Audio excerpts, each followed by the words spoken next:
je vais d'abord vous expliquer le principe de mes vidéos. Je vais donc faire 1 à 2 vidéos par semaine qui décrypteront certains sujets d'actualité et ça en quelques minutes. N'hésitez pas à me faire part de sujets qui pourraient vous intéresser. On commence. Le premier sujet, le consentement sexuel fixé à l'âge de 13 ans. Avant tout, il faut mettre fin aux rumeurs qui circulent sur les réseaux sociaux, selon lesquelles la loi votée le 21 janvier 2021 par le Sénat permettrait aux enfants et aux adolescents à partir de 13 ans d'avoir des relations sexuelles. Non, on ne parle pas de la majorité sexuelle, qui elle est fixée à 15 ans. On parle ici du fait qu'en dessous de l'âge de 13 ans, les enfants seront automatiquement déclarés comme non consentants lors d'une relation sexuelle avec un adulte.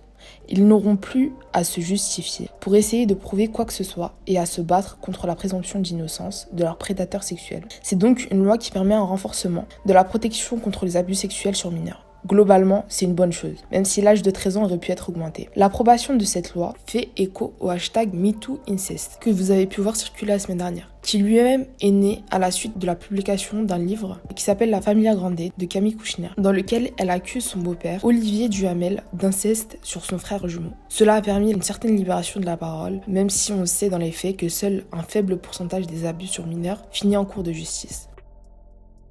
Second sujet. On va parler des étudiants fantômes.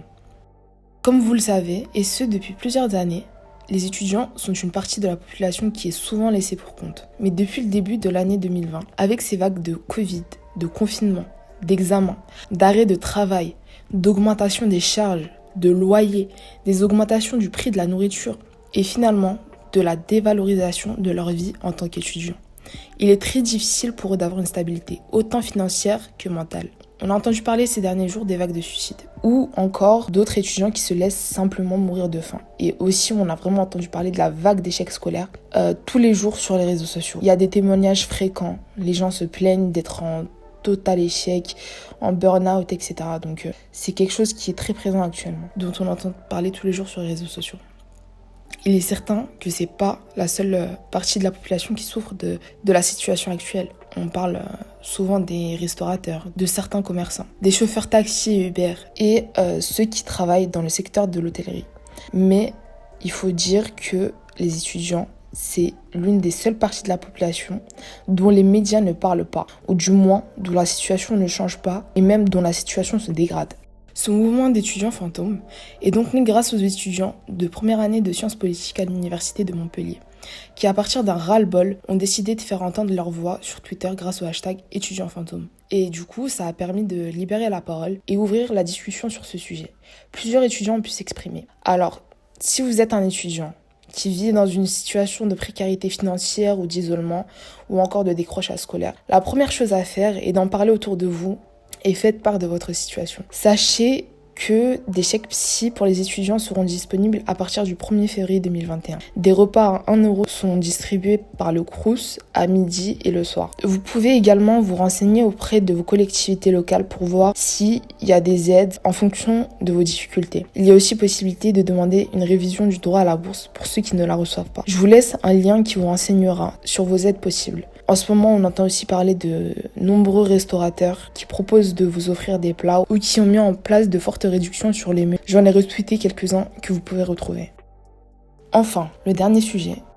Que devient le Western Sahara après la reconnaissance de son appartenance au Maroc par Donald Trump ?